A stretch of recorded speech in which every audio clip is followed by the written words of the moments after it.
તો હેલો મિત્રો, કેમ છો તમે? હું છું રિઝવાન સુમરા ફ્રોમ સીટીઆઈ હોસ્પિટલ. તો મિત્રો, તમે મારા વિડીયોમાં કાલે જે જોયું એ મારું લેસિક મશીન હતું. આજે આપણે જે મશીન જોવા જઈ રહ્યા છીએ, અમારું રૂટીન જે આંખ ચેક કરવાનું મશીન હોય એના વિશે તમને એક નાનો ટૂર કરાવો. તો આવો મશીન છે, આંખ ચેક કરવાનું છે, જેનાથી આપણે ખબર પડે કે આંખમાં મોતિયો છે કે જામર છે કે શું છે, વિથ ઇમેજિંગ સિસ્ટમ. તો તમે દર્દીને વધારે તમને સમજાવી શકો, એની આંખનો ફોટો, લાઈવ ફોટો લઈને બતાવી શકાય.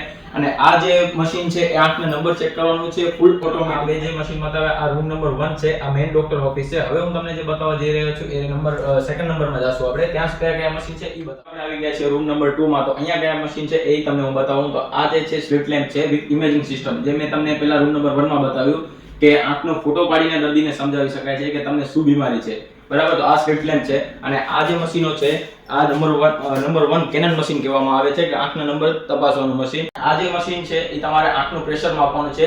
આઈઓપી કહેવાય ને, ઇન્ટ્રાઓક્યુલર પ્રેશર. જેમ આપણા શરીરના પ્રેશર હોય એવી રીતના આંખમાં પ્રેશર હોય. જેમ કે આપણે જામર કહીએ તો એનું પ્રેશર માપવાનું, અને થિકનેસ આપની જે જાડાઈ છે એ પણ બંને માપીને આપણે એક્યુરેટ પ્રેશર તમને કહે. તો આ ફૂલ ઓટોમેટિક આઈઓપી મશીન. હવે આપણે જઈશું રૂમ નંબર 3 માં, જે એડવાન્સ ડાયગ્નોસ્ટિક યુનિટ કહેવાય છે, જે મેં તમને પહેલા વિડિયોમાં બતાવ્યું છે. તો ત્યાં તમને શું મશીન છે, કયા કયા મશીન છે એના વિશે બતાવો. આપણે આવી ગયા છે રૂમ નંબર 3 માં, એડવાન્સ ડાયગ્નોસ્ટિક યુનિટ. તો તમે આ જે મશીનો જોઈ રહ્યા છો, આ મશીનોનું શું કામ છે અને કયો મશીન કઈ બીમારીમાં કામ આવે છે એ તમને હું જણાવીશ મારા નેક્સ્ટ વિડીયોમાં. મારા વિડીયો જોવા માંગો છો તો મને ફોલો કરો. જો ફોલો નથી કર્યું તો હમણાં જ જઈને તમે પહેલા ફોલો કરો, જેથી તમને મળતી રહે આંખના વિશેની તમામ માહિતી.